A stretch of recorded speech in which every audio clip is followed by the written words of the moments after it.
Spain में मुकीम Kashmiri community के अहम अफराद ने पाकिस्तान के 2 साबिक वज़ीर आज़म समेत वज़ीर आज़म आज़ाद कश्मीर के खिलाफ दर्ज बगावत के मुकदमे की मजम्मत की है। दुनिया न्यूज से गुफ्तगू करते हुए चौधरी जहीर आतिफ, हक नवाज चौधरी और राजा मुख्तार अहमद का कहना था कि सियासी रहनुमाओं पर बगावत जैसे घिनौने इल्जामात नहीं लगाने चाहिए। असल में इस बारे में मैं क्या कहूँ,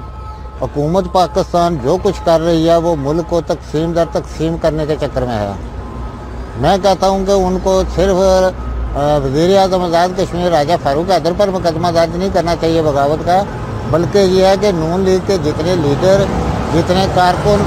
वो आज़ाद कश्मीर में हैं या पाकिस्तान में हैं, सब पर बगावत का मुकदमा दर्ज करें, उनको अंदर करें ताकि उनका रास्ता हमवार हो जाए, उनको खुल मिल जाए ताकि वो आज़ादी से अपना काम जो है वो करते रहें और अपना एजेंडा जो है वो उसको मुकम्मल करें। लिहाजा हम तो इसकी क्या मजम्मत करेंगे, मजम्मत तो करें किसी एक आदमी के खिलाफ को मुकदमा दर्ज किया हो, हम तो कहते हैं सबके खिलाफ मुकदमा दर्ज करें ताकि उनको सुकून मिल जाए।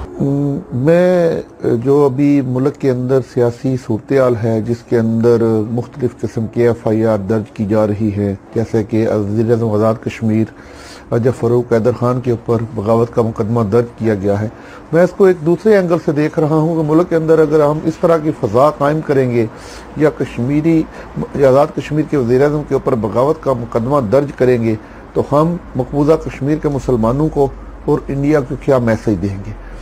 और मेरी ये ज़ाती राय है कि मुल्क के अंदर इस तरह की सियासी हलचल से हम सबको गुरेज करना चाहिए, अदारों का एहतराम करना चाहिए और अपने मुल्क की बका की जंग लड़नी चाहिए, क्योंकि मुल्क इस वक्त जो इस तरह के हालात हैं चारों तरफ से मुश्किल के अंदर गिरा हुआ है और हमने मुल्क के अंदर एक दूसरे को गद्दार के सर्टिफिकेट जो है तकसीम करने का सिलसिला शुरू किया हुआ है। सियासी जमातें हमेशा कानून के दायरे के अंदर रहकर अपनी सियासत करती हैं, ना कि मुल्क को इस निज पे ले जाए हम कि हम एक दूसरे को गद्दार के सर्टिफिकेट दें और मकबूजा कश्मीर के मुसलमानों की आवाज़ बनने के बजाय हम उनको ये बात बताएंगे हम अपने ही मुल्क के खिलाफ जो है बगावत शुरू की हुई है। बगावत ये नहीं होती कि कोई अगर किसी ने सख्त तकरीर की है तो इसको टेबल टॉक के जरिए हल किया जा सकता है, बजाय कि हम इस निज पे चले जाएं कि इतनी दूरियां पैदा कर दें कि कल हम एक दूसरे के साथ बैठने से भी जाएं।